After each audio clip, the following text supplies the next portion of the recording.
Hello friends, आज की class में आपका स्वागत।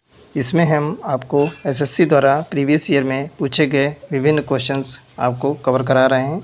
एसएससी के साथ साथ विभिन्न एग्जाम्स में क्वेश्चंस पूछे गए हैं।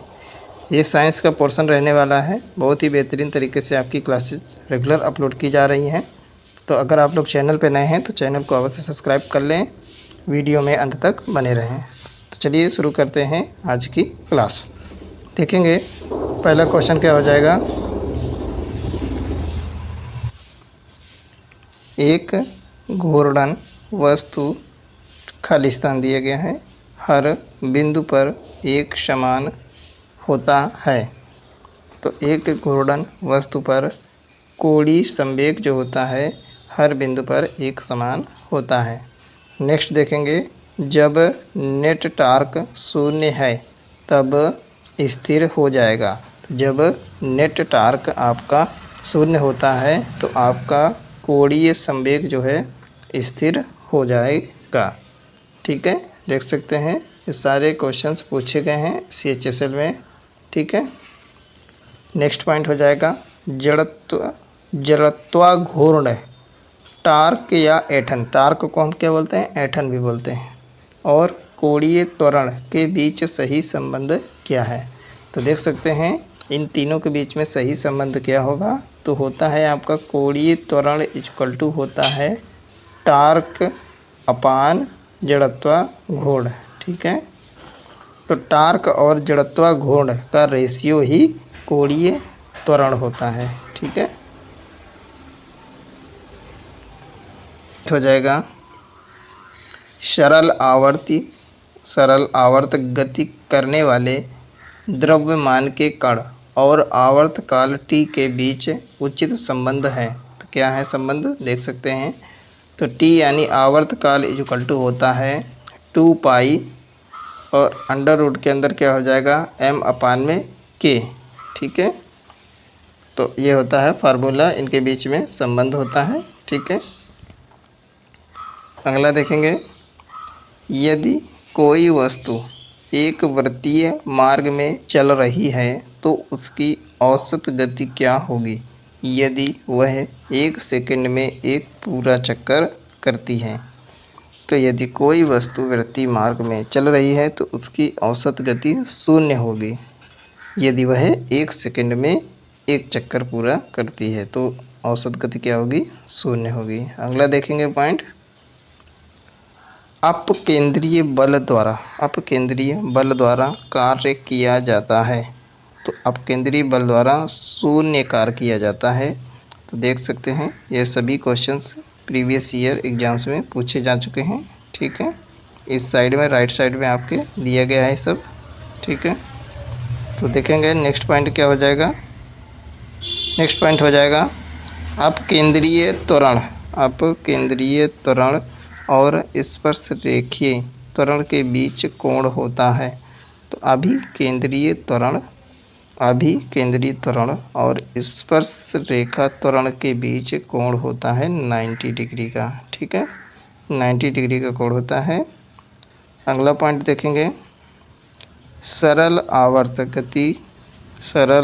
गति करने वाले किसी कण की स्थितिज ऊर्जा को कैपिटल U से डिनोट करते हैं। ठीक है, होती है। तो सरल आवर्त गति करने वाले कण की स्थितिज ऊर्जा होती है U बराबर 0.5 kx²। ठीक है, नेक्स्ट पॉइंट हो जाएगा सरल लोलक का आवर्तकाल है जहाँ L लोलक की लंबाई और G गुरुत्वीय त्वरण है। तो सरल लोलक का आवर्तकाल क्या होगा, तो सरल लोलक का आवर्तकाल जो आपका फार्मूला होता है, इसमें मिसप्रिंट है तो इसमें आपका फार्मूला होता है T = 2 पाई अंडर रूट के अंदर होता है L अपान में G होता है, L अपान में G।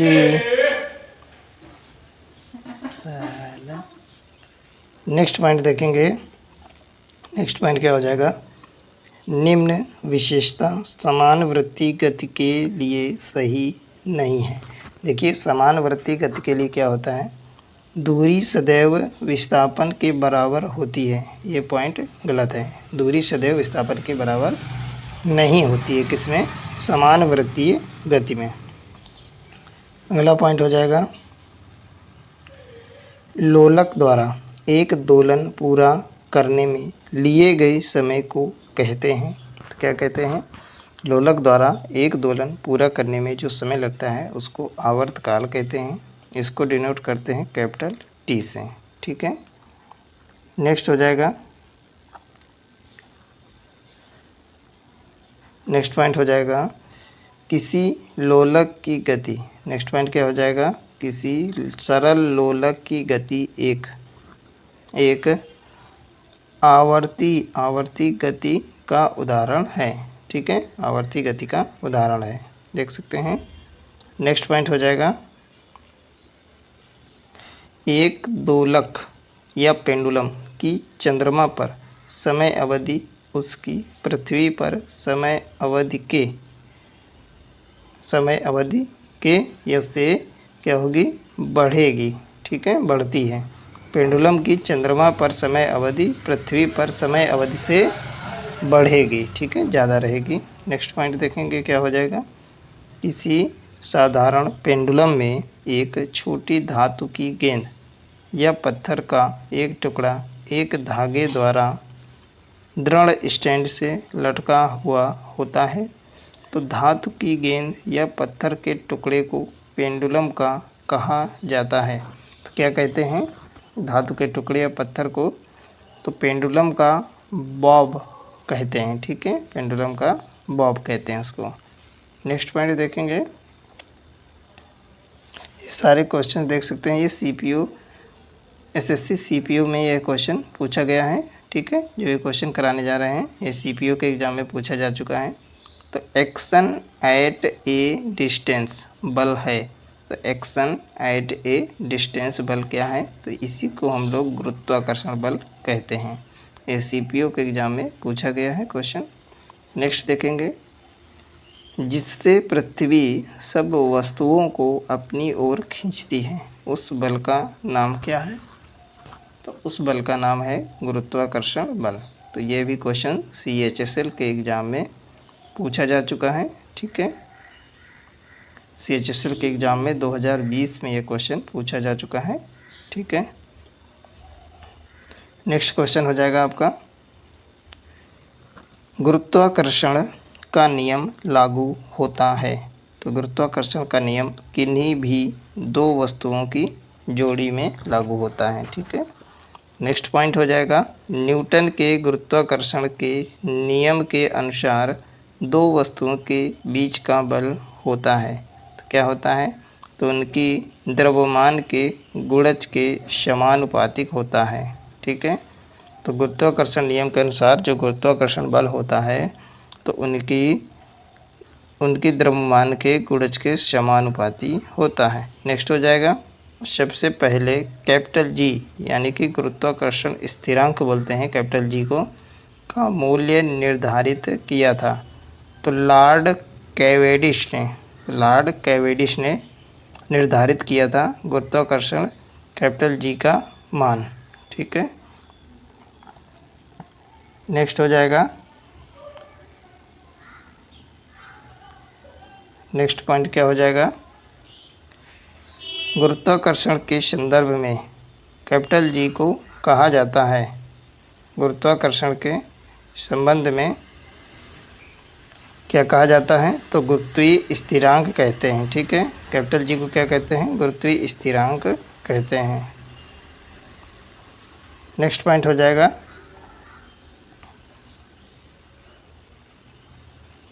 देख सकते हैं इसमें गुरुत्वाकर्षण जो कैपिटल जी का मान होता है वह आपका क्या होता है, तो यह है 6.67 इंटू 10⁻⁻11 न्यूटन मीटर स्क्वायर प्रति किलोग्राम स्क्वायर होता है। ठीक है, तो जो गुरुत्वाकर्षण स्थिरांक आपका कैपिटल जी होता है, कैपिटल जी, तो उसका मान यही होता है। नेक्स्ट पॉइंट क्या हो जाएगा? नेक्स्ट पॉइंट आपका हो जाएगा, यदि दो वस्तुओं के बीच की दूरी 3 गुना बढ़ जाती है तो उनके बीच आकर्षण का गुरुत्वाकर्षण बल क्या हो जाता है? तो मूल का 1/9 हो जाता है। मूल का 1/9 हो जाता है, यानी कि 1/9 हो जाता है। ठीक है, नेक्स्ट हो जाएगा, एक लोहे की गेंद तथा समान त्रिज्या की एक लकड़ी की गेंद को निर्वात में h ऊंचाई से छोड़ा गया है। भूमि पर पहुंचने के लिए उन दोनों द्वारा लिया गया समय है। तो लोहे की गेंद तथा समान त्रिज्या की एक लकड़ी की गेंद को निर्वात में ऊंचाई h से छोड़ा गया है, तो वो भूमि पर पहुंचने के लिए ठीक बराबर समय लेंगे, क्योंकि निर्वात में कोई उन पे घर्षण काम नहीं करता है, कोई भी रुकावट उसमें काम नहीं करती है। ठीक है, इस वजह से देखेंगे क्या हो जाएगा, यदि पृथ्वी के घूर्णन की गति बढ़ जाती है तो शरीर का वजन क्या होता है? घट जाएगा। ठीक है, यह एग्ज़ाम CGL में पूछा गया है, यह SSC CGL के एग्ज़ाम में पूछा गया क्वेश्चन है। ठीक है, नेक्स्ट क्वेश्चन क्या हो जाएगा? नेक्स्ट क्वेश्चन आपका हो जाएगा, जी का अर्थ पृथ्वी की गुरुत्वाकर्षण शक्ति के कारण उत्पन्न त्वरण है। जी का मान 9.8 मीटर पर सेकंड स्क्वायर होता है। कहीं कहीं पर 10 मीटर पर सेकंड स्क्वायर भी ले लिया जाता है, लेकिन वो वैल्यू हमें ऑलरेडी गिवन होती है। ठीक है, तब हम 10 × 10 मीटर पर सेकंड स्क्वायर लेते हैं। नेक्स्ट देखेंगे, पृथ्वी की सतह से 2r की दूरी पर गुरुत्वाकर्षण जी के कारण त्वरण का मान कितना हो जाता है? g/9 हो जाता है। गुरुत्वाकर्षण का 1/9 हो जाता है। ठीक है, जहाँ कैपिटल R पृथ्वी की त्रिज्या है। ठीक है, पृथ्वी की त्रिज्या है। नेक्स्ट पॉइंट हो जाएगा, जब अंतरिक्ष यान से पृथ्वी का परिक्रमण किया जाता है तो भारहीनता क्यों महसूस की जाती है? क्योंकि शून्य गुरुत्वाकर्षण वहाँ पे होता है। अगला पॉइंट हो जाएगा, यदि पृथ्वी की त्रिज्या कम हो जाती है और इसका द्रव्यमान स्थिर रहता है तो गुरुत्वाकर्षण के कारण त्वरण का मान क्या हो जाता है? तो त्वरण का मान क्या हो जाता है? गुरुत्वाकर्षण के कारण अधिक हो जाता है। ठीक है, देख सकते हैं, अधिक हो जाता है। ठीक है, अब ये देख सकते हैं आप, ये CHSL के एग्ज़ाम में पूछा गया क्वेश्चन है। ठीक है, ऊपर वाला CGL के एग्ज़ाम में पूछा गया था। तो इसी प्रकार के बेहतरीन कंटेंट के लिए हमारे चैनल को सब्सक्राइब करें। अगर अभी तक आप लोगों ने सब्सक्राइब नहीं किया तो लाइक अवश्य करें। ठीक है, अगर कंटेंट पसंद आया है तो ठीक है, और ज़्यादा से ज़्यादा फ्रेंड सर्किल में भी इसको शेयर कर दें। ठीक है, आपके ये हेल्प हमारे लिए मोटिवेशन का काम करती है। ठीक है, तो इस मोटिवेशन से ही हम अगले वीडियो के लिए और अच्छे से प्रिपेयर होके आते हैं। ओके, टेक केयर, मिलते हैं नेक्स्ट वीडियो में।